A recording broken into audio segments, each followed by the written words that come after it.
हभप शिवानंद महाराज शास्त्री चित्रकूट धाम official.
मंगल भवन मंगल हारी, मंगल भवन अमंगल हारी, द्रवम दशरथ अजिर बिहारी, सिया राम अयन सब जग जानी, करऊ प्रणाम जोरी जुग पानी, सिया राम मय सब जग जानी, करऊ प्रणाम जोरी जुग पानी। जय हनुमान ज्ञान सागर, जे कपीस तिहुँ लोक उजागर,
विलंबकावाया लावियला रोहाळे विठाबाई विश्वंभरे भवछेदके विठाबाई विश्वंभरे भवछेदके कोटे गुंतली समाय विश्वव्यापके कोटे गुंतली समाय विश्वव्यापके जैव जैव जैव जैव जैव जैव जैव जैव लावण्या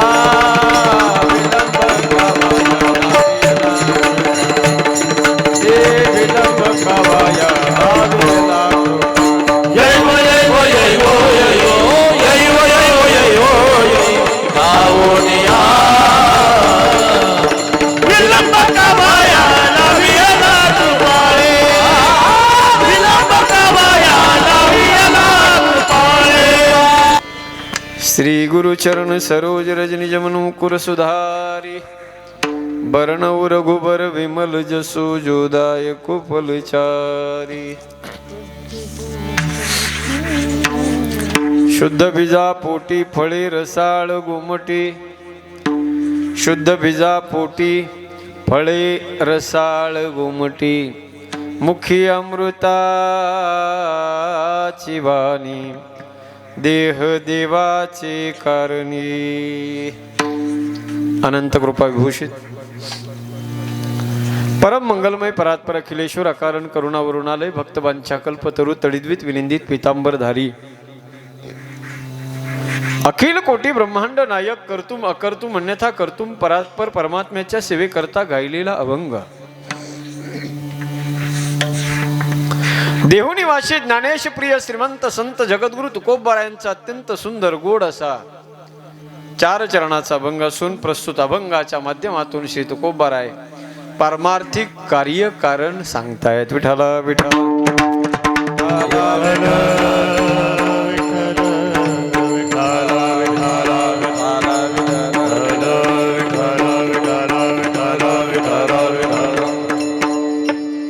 भगवान परमात्म्याच्या असीम कृपाशीर्वादाने साधू संतांच्या परम कृपेने मौजे कलगाव तालुका जिल्हा हिंगोली या सुंदर आणि गोड गावामध्ये स्वानंद सुखनिवासी सद्गुरू जोग महाराजांच्या पुण्यतिथीच्या निमित्ताने श्री येडोबा खंडोबा सुपोबा नवाजी बुवा महाराज यांच्या आशीर्वादाने मोठ्या आनंदमय वातावरणामध्ये हा तपपूर्ती उत्सव सोहळा अर्थात 12व्या वर्षाचा हा उत्सव आणि या उत्सवातील द्वितीय दिवसाची वाङ्मयीन सेवा समस्त ग्रामस्थ मंडळी सर्व कार्यकर्ते मंडळींच्या करवी या सेवेचं निमंत्रण माझ्यापर्यंत पोहोचलं. संप्राप्त सेवेसाठी उपस्थित महाराष्ट्रातील दिग्गज सर्व गुणीजन मंडळी त्यामध्ये ज्यांनी गोड चाल आताच गायली अत्यंत सुंदर अशी ती चाल कानाला तृप्त करणारी मनाला तृप्त करणारी ज्यांच्या ओजोल आणि रसाळ वाणीच्या द्वारे ही चाल संपन्न झाली महाराष्ट्रातील नामांकित ख्यातनाम भजन सम्राट संगीत अलंकार आदरणीय वंदनीय माझे परमस्नेही हरिभक्त परायण श्री संजयजी महाराज देवसरकर गुरुजी त्यांना तितकीच तोल आणि मोलाची गोड अशी साथ ज्यांनी केली. महाराष्ट्रातील ख्यातनाम भजन सम्राट आपल्या या परिसराचं भागाचं वैभव भूषण अगदी रामानंद ढाले गुरुजींची झेरॉक्स कॉपी इतकं गोड त्यांचं गाणं आहे. आदरणीय हरिभक्त परायण श्री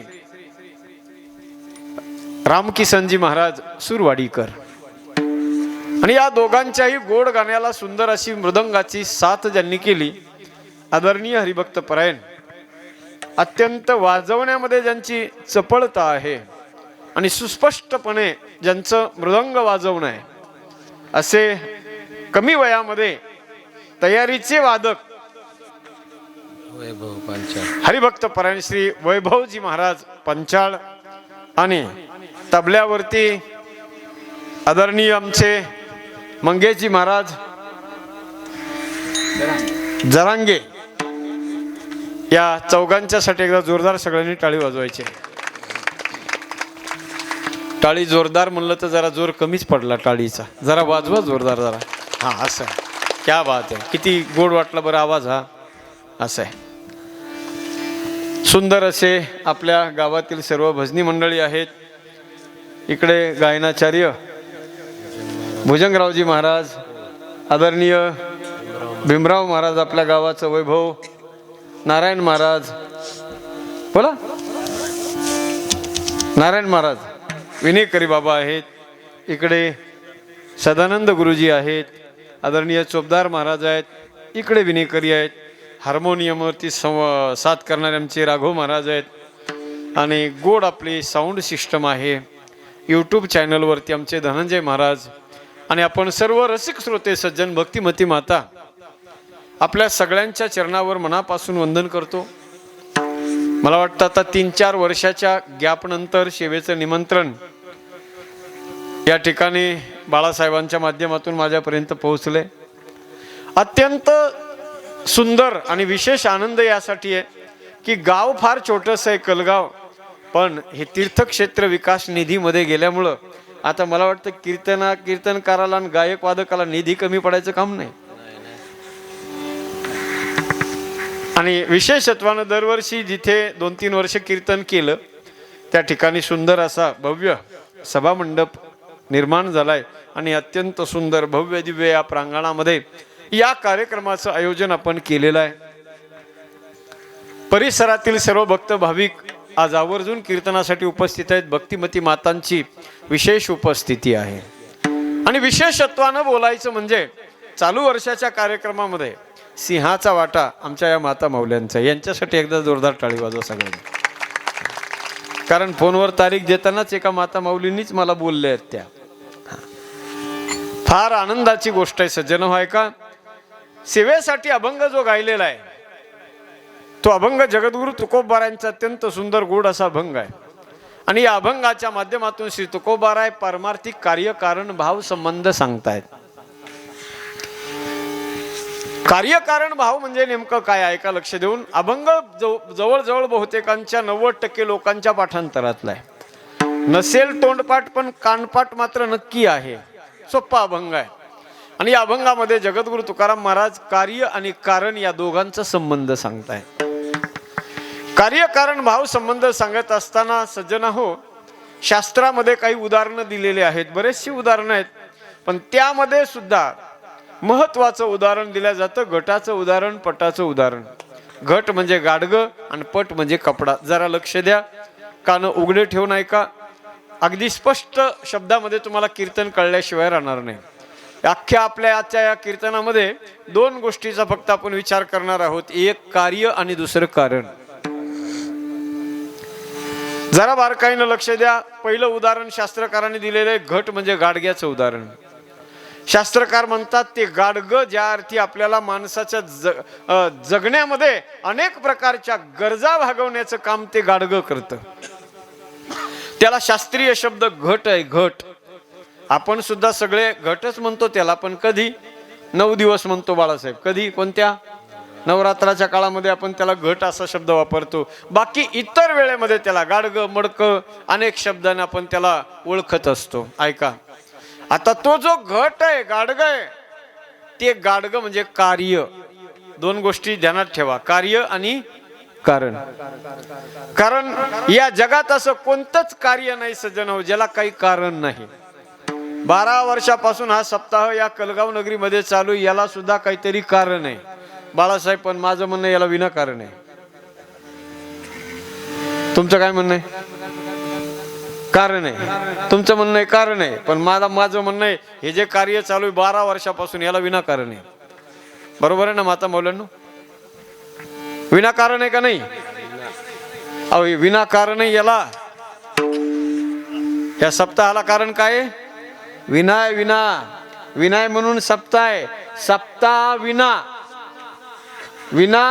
सप्ताह होऊ शकत नाही. विना सप्ताह होऊ शकत नाही. म्हणून सप्ताहाला कारण काय महाराज? भीमराव महाराज, विना. म्हणजे सप्ताह म्हणा आता सप्ताह विनाकारण नाही, सप्ताहाला विनाकारण आहे. आता कळतंय का बघा. सप्ताह हे कार्य आहे. आपण म्हणतो ना कार्यक्रम आमचे चालू झाला. कार्यक्रम शब्द बघा, कार्य आणि त्याचा क्रमात कार्य चालू आहे म्हणून दोन्हीचं मिळून कार्यक्रम. विठाला विठाला.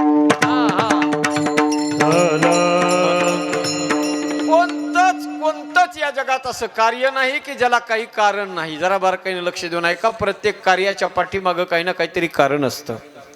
कारणाचे दोन प्रकार सांगितले जातात, एक उपादान कारण आणि दुसरं निमित्त कारण.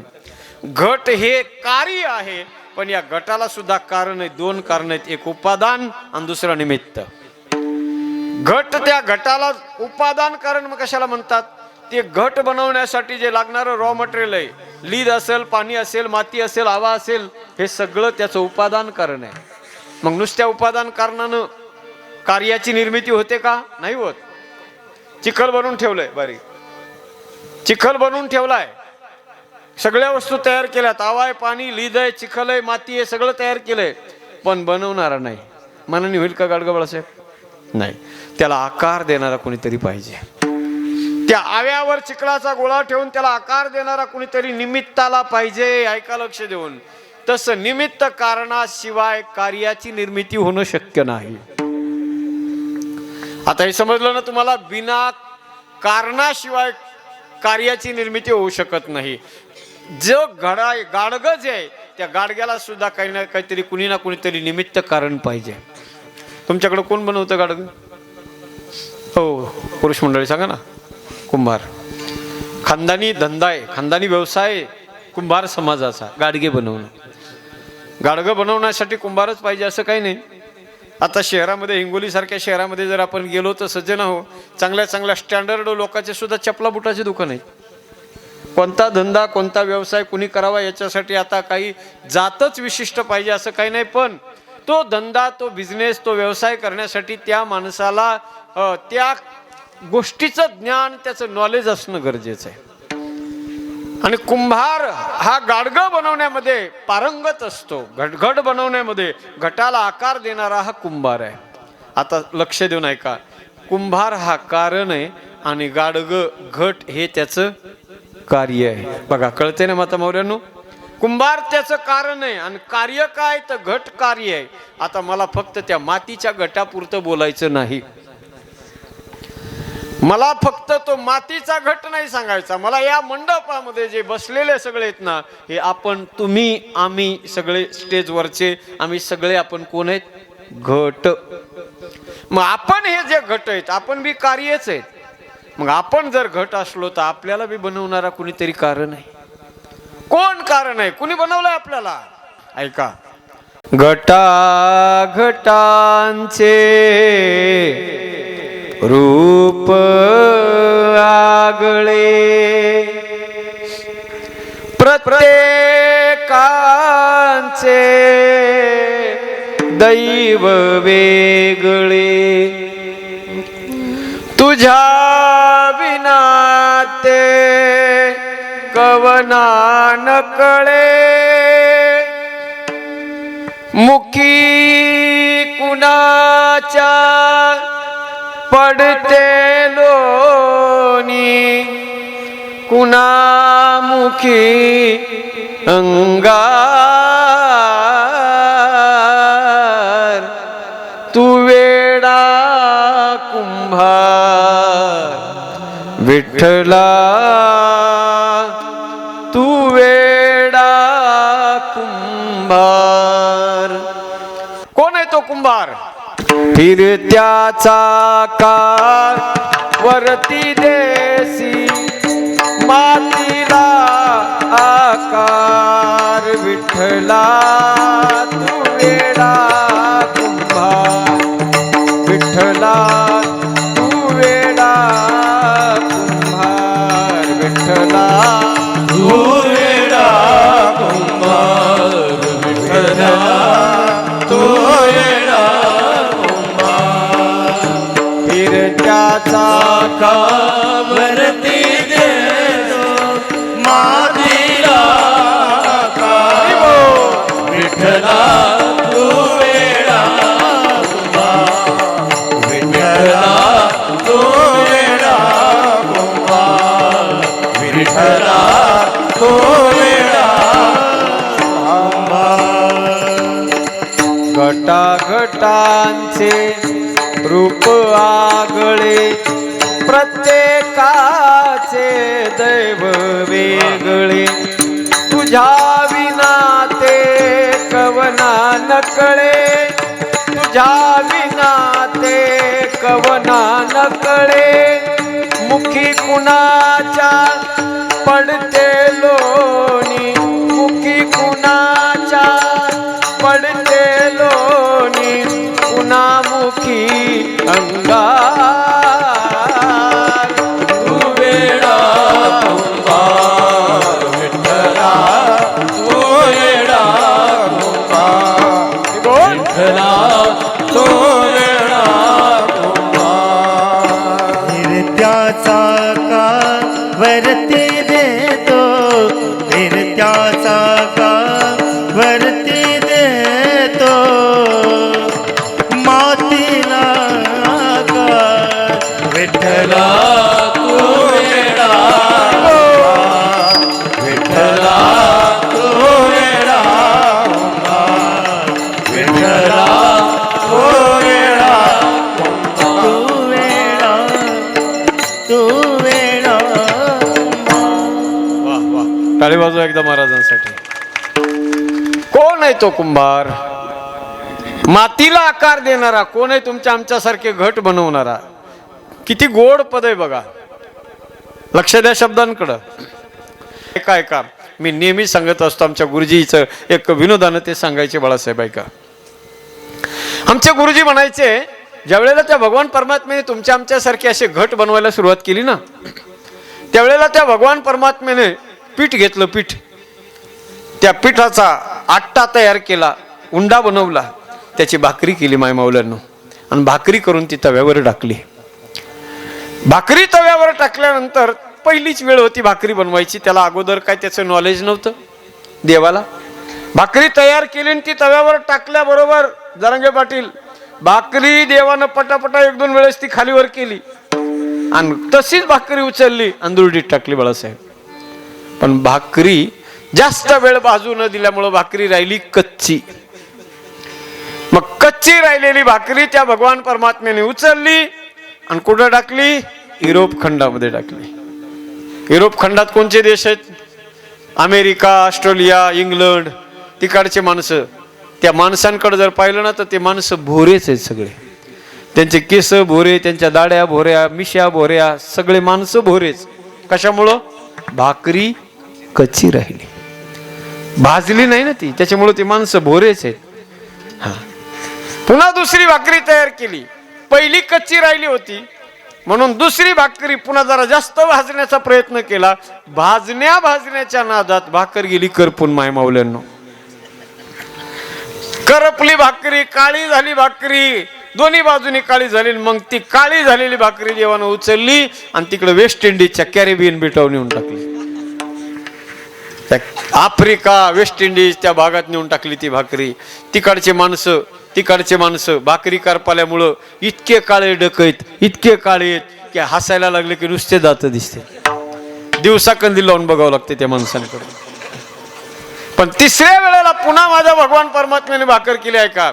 आता दोन भाकरी आधी झाल्या होत्या. तिसरी भाकर बनवत असताना देवाला तर त्याचं नॉलेज आलं होतं किती वेळ ठेवली पाहिजे. कच्ची राहते, जास्त वेळ ठेवली की करपून जाते. मग भुजंगराव भगवान परमात्म्याने तिसरी भाकरी बनवली. तिला कच्ची बी राहू दिलं नाही, तिला जास्त काळी होऊ दिली नाही, करपूनही दिली नाही. नंबर 1 भाकर तयार केली. नंबर 1 भाकर तयार केली आणि ती नंबर 1 ची भाकर माझ्या भगवान परमात्म्याने माझ्या भारत देशात टाकली. म्हणून भारत देशातले माणसं आहेत असं माणसं करतात. भारताचे आहेत माणसं भारतातले बाळासाहेब सावळे आहेत, भोरे नाहीत पण गोरे बी आहेत. माणसानं भोरं नसावं. भोरला विचित्र दिसतंय माणूस, गोरा माणूस चांगला दिसतो. आपला रंग महाराष्ट्रातल्या लोकांचा, भारत देशातल्या लोकांचा सावळा रंग आहे. पांडुरंगाच्या रंगावर माणसं आहेत. ही विशेषता त्या भगवान परमात्म्याचे. काय निटास बघा, नाक बिक काय सुंदर आहेत माणसं भारत देशातले. आणि लांब कशाला, आपल्या भारताच्या शेजारी खेटून शेजारी एक देश आहे, त्या देशाचं नाव आहे नेपाळ. नाकाचा तपासच नाही त्या लोकांना, अजिबात नाक नाही त्या लोकांना, सपाटच जागा आहे सगळ्या. का किती विशेषता आहे पहा ना. आता त्या नेपाळमध्ये तसे सपाट नाकाचे किती लोक असतील. आपण जर त्या लोकांकडे पाहिलं तर सगळे सारखेच दिसतात आपल्याला. ही विशेषता त्या भगवान परमात्म्याची आहे. का उदाहरण बाजूला ठेवा, मला फक्त याच्यातून एवढंच सांगायचंय की त्या भगवान परमात्म्याने एवढे तुमच्या आमच्यासारखे अनगिनत घट बनवले सज्जन हो. खरंच वेड आहे तो, त्याला वेड लागलंय म्हणून तर आपल्यासारखे घट त्यानं बनवले. घटाघटाचे रूप आगळे, प्रत्येकाचे दैव वेगळे. काय कुशलता आहे त्या बनवण्यामध्ये, काय स्किल वापरली असेल विचार करा, काय टेक्नॉलॉजी आहे. आजपर्यंत इतके घट बनवलेत बाळासाहेब, आहे का एकासारखं एक मॉडेल? एकाईसे एक नाही भिन्न पाही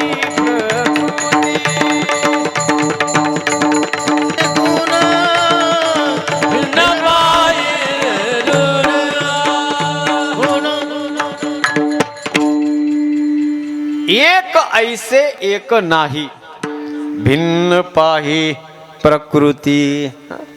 एकासारखं एक से डुप्लिकेट मॉडेल आतापर्यंत तयार झालं नाही. गाणारे गातेत, ढाले गुरुजीची ट्रू कॉपी गायक म्हणून सुरवाडीकरांकडे बघितल्या जाते, पण ढाले गुरुजीच्या आवाजाची व्हॉइस क्वालिटी सुरवाडीकरांची व्हॉइस क्वालिटी वेगळीच आहे.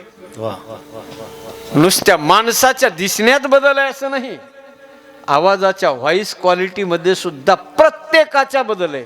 विचार करा फक्त किती मॉडेल बनवले असते ना आजपर्यंत त्यांनी, पण हाय का एकासारखं एक दुसरं. एकाच आईच्या पोटातून एकाच वेळेला 2 लेकरं जन्माला येतात. काय म्हणतात तुमच्याकडे त्याला? जुळे, आवळे जावळे, जुळे, ट्विन्स. एकाच वेळेला 2 लेकरं जन्माला येतात सज्जन. पण बघा, दोन्ही लेकरं दिसायला परफेक्ट असते. कलगावकर चांगले ते 10-12 वर्षाचे होस तर मिळ लागत नाही अख्ख्या गावाला राम्या कोणता आणि श्याम्या कोणता आहे. इतके परफेक्ट असते दिसायला ते सारखेच. पण त्यांच्या आईला जर विचारलं ना तर त्यांची आई त्यांना 0 सेकंदात ओळखते. पाहिलं की सांगते तो माझा रामू आहे, हा माझा श्यामू आहे. एकाच वेळेला एकाच आईच्या पोटातून दोन्ही लेकरं जन्माला येतात, पण त्यांच्यात सुद्धा बारीक सूक्ष्म का होईना पण भेद आहे, फरक आहे. एकाच बापाचे 1000 पोरं जरी असले ना तरी त्यांच्यात सुद्धा बदल केलाय त्या परमात्म्याने. फेस चेहऱ्याची तुम्ही बघा, चेहऱ्याची ट्युनिंग, आवाजाची ट्युनिंग, प्रत्येकाची विचार करण्याची क्षमता, काय काय नाही बसवलं त्या परमात्म्याने. किती विचित्रता आहे, किती भिन्नता आहे, काय काय टेक्नॉलॉजी वापरली आहे त्या परमात्म्याने. ऐकवा, त्या भगवान परमात्म्याचं अस्तित्व आपल्याला मान्य करावं लागतंय सज्जन हो. हे सगळं जग आपल्याला जे दिसणार आहे ना, या जगात अशा काही सुंदर वस्तू आहेत बघा. निसर्गतः त्या सुंदर आहे, त्याला बनवलं नाही कोणी. एखाद्या बागेमध्ये जर गेलो, एखादं फूल जर तोडून हातात घेतलं ना तर माणूस विचार करीत नाही त्याच्यावर, पण जरा बारकाईने विचार करा की या सुंदर फुलाला आकार देणारा कोण असेल, या सुंदर फुलाला रंग भरणारा कोण असेल. हर देश में तू, हर भेष में तू, तेरे नाम अनेक तू एक ही है. सागर से उठा बादल बनकर, बादल से फटा वर्षा बनकर, फिर नहरे बनी नदिया गहरी, तेरे भिन्न प्रकार तू एक ही है. तेरे रंग अनेक तू एक ही है. त्यानं बनवलेलं जग जर एवढं सुंदर आहे सज्जन हो, तो करता आहे, तो कारण आहे. आणि हे सगळं जग त्याचं कार्य आहे, सगळं जग कार्य आहे. विचार करा, त्यानं बनवलेलं जग जर एवढं सुंदर आहे तर तो किती सुंदर असेल. सुंदर स्वरूप आज पाहिले मी डोळा. सुंदर स्वरूप आज पाहिले मी डोळा. सुंदर स्वरूप आज पाहिले मी डोळा. सुंदर स्वरूप आज पाहिले मी डोळा. विटेवरी उभा आहे, विटेवरी उभा आहे कानया सावळा.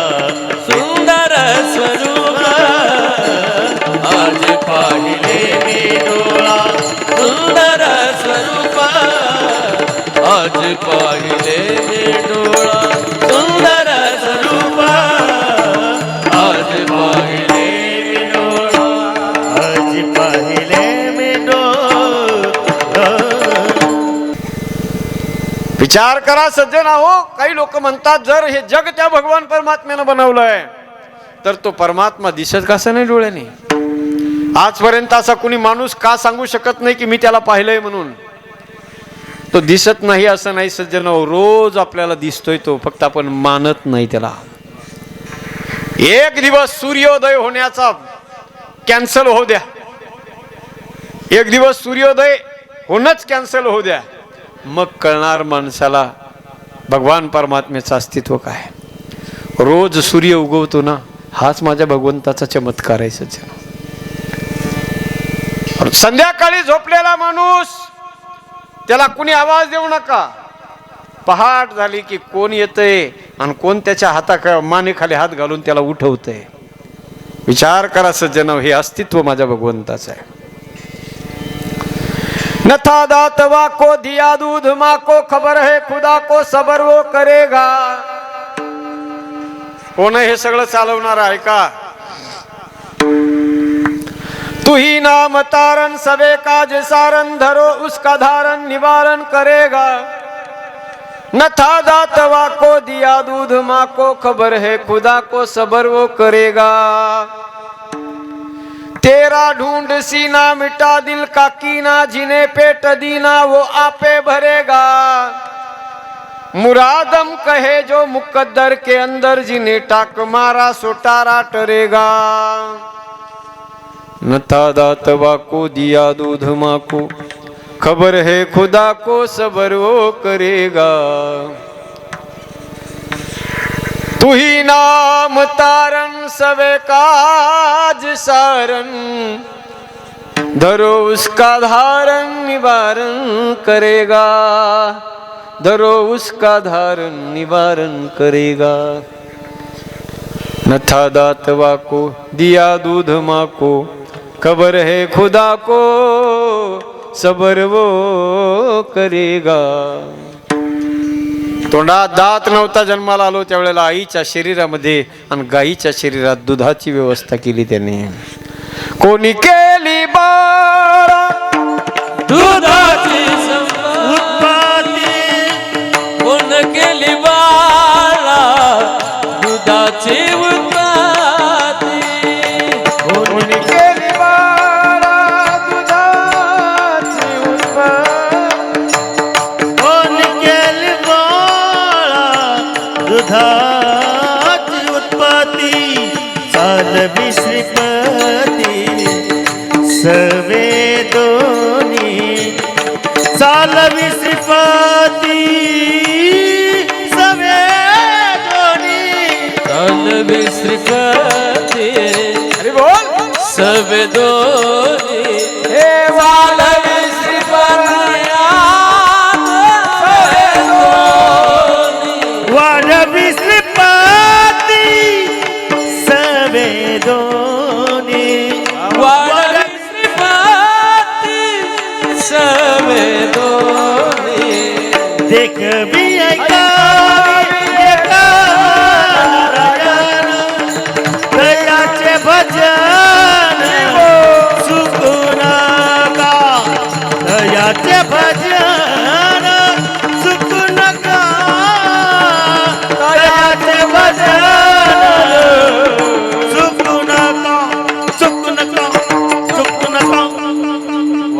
टाळी वाजवा एकदा, टाळी वाजवा. कोणी केली बाळ दुधाची उत्पत्ती, कोणी केली बाळ दुधाची उत्पत्ती. प्रश्न विचारलेत संतांनी. डाऊट वाटतो ना तुम्हाला, मनात शंका येते ना की खरंच हे जग देवानं बनवलंय का, खरंच या जगाला चालवणारा तो भगवान परमात्मा आहे का, जर आम्ही अशी हाताची घडी घालून बसलो तर खरंच हे जग चालन का, याची शंका वाटते ना. लक्षात घ्या, तुम्ही काही नाही केलं तरी हे जग चालणार आहे, लक्षात घ्या. प्रमाण दिले संतांनी, प्रश्न विचारले, सांगा. फुटती तरुभर उष्ण काळ मासी, जीवन तयासी कोण घाली. बिना चपला बुटाचा पाय जमिनीवर टेकावा वाटत नाही. इतकं कडक ऊन, वैशाखाचं ऊन, आणि त्या तापलेल्या कडक उन्हामध्ये पाषाणावर अनवनी पायानं जाऊन उभं राहणं शक्य होत नाही. इतक्या तापलेल्या, आणि ज्या पाषाणाला घनाचे घाव घातले तरी तुकडा बीजाचा निघत नाही, इतकं भयंकर कडक असलेलं ते पाषाण, त्या पाषाणाचा त्याचे 2 तुकडे करण्याचं काम कोण करते? छोटस कोवळं रोपट कोणी दिली, त्या नख नुसतं जर मारलं त्या रोपट्याला तर त्याचा तुकडा पडतो. इतकं नाजूक असते, आणि त्या खडकाचं भेदन करून ते वर येते. आणि मग लक्षात येतं सजन हो नाही, या कोवळ्या रोपट्याला ताकद देणारा कोण? कुणी दिली त्या रोपट्याला ताकद? तुम्ही ग्रामीण भागातली मंडळी आहेत, तुमच्याकडं खदानी असतात का? खदानी, खदानी दगडाच्या खाणी. त्या दगडाच्या खाणी ज्या वेळेला ब्लास्टिंग केल्या जाते, आणि ब्लास्टिंग झाली का त्याच्यात मोठमोठे पाषाणाचे दगड बाहेर येतात संजय महाराज. आणि त्या पाषाणाच्या दगडामधून ज्या वेळेला त्याला अवसानापुरते केले जातात, फोडून घाणानं त्याला छोटे छोटे बनवले जातात, उचलल एवढे. ते फोडणारे जे कारागीर असतात, घनाचा घाव त्या दगडावर मारल्याबरोबर त्या दगडाचे तुकडे होतात, आणि तुकडा त्याचा बाजूला पडला की सजन हो त्या पाषाणातून टनकन उडी मारतो एक बेडूकन बाहेर बाजूला पडतो. पाहिलं का तुम्ही हे चित्र? कुणी पाहिलंय का? दगडातून त्याचे दगड तुकडे झाले की त्याच्यातून बेडूक उडी मारतो. दगड पूर्ण पॅक आहे.